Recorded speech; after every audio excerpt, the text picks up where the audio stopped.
Bonjour, si vous nous rejoignez, c'est Télématin. Nous sommes avec vous jusqu'à 9h30 et nous allons commencer ce bloc-notes, ouvrir ce bloc-notes avec vous, Frédéric Zetoun.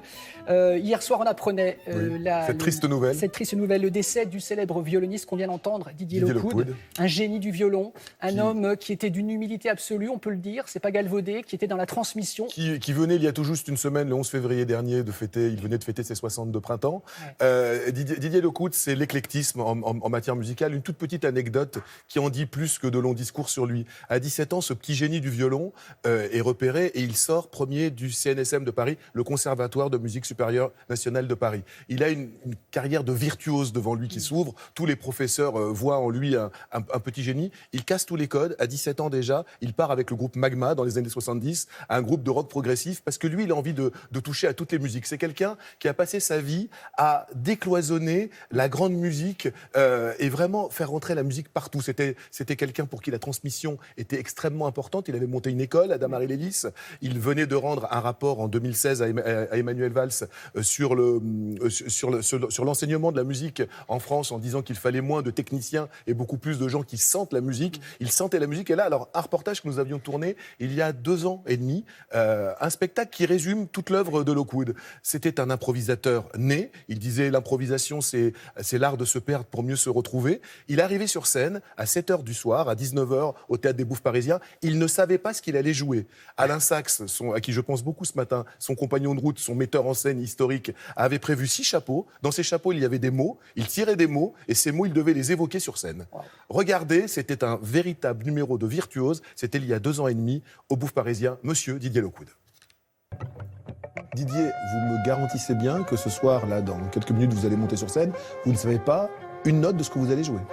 Bien sûr, non, puisque c'est improvisible, c'est improvisé. Attention, ce spectacle a une durée de vie d'une seule et unique soirée. Et j'ai mis en place une machine à jouer, un scénario, un déroulement qui le promène de chapeau en chapeau. Vous avez un chapeau, c'est des mots qu'il tire, et ces mots doivent lui permettre de s'exprimer. Invisible. Wow. Invisible. Invisible.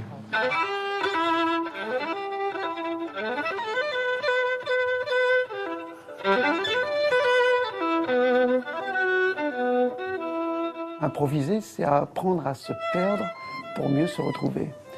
C'est-à-dire à prendre des risques et à partir à l'aventure, se provoquer et puis surtout se libérer de ses peurs. Parce que c'est la peur qui nous fait tomber dans la récurrence des habitudes. Il y a un chapeau, c'est des hommages à des grands musiciens. Et évidemment, il improvise à la manière de Debussy.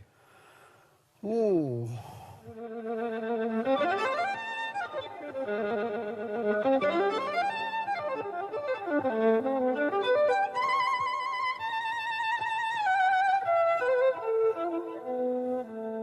J'essaye de faire rentrer le public qui n'est pas toujours un public averti au fondement de la musique, de les faire rentrer dans le processus de la création. Tapez dans les mains.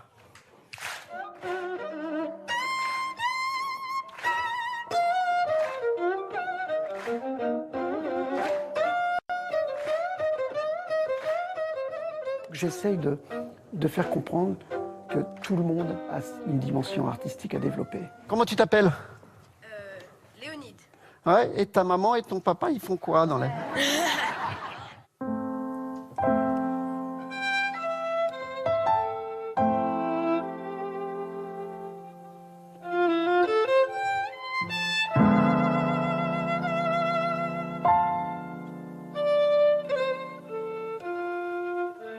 Je pense que les gens aujourd'hui ont réellement envie de voir autre chose et de sortir de ce formatage que la société d'aujourd'hui leur impose. Et là, c'est tout sauf du formatage.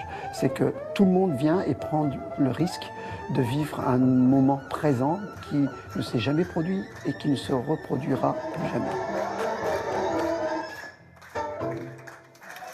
Toute nos pensées ce matin évidemment à sa femme et ses enfants, Frédéric. Bien sûr, Patricia Petitbon, sa dernière compagne, et ses 3 enfants.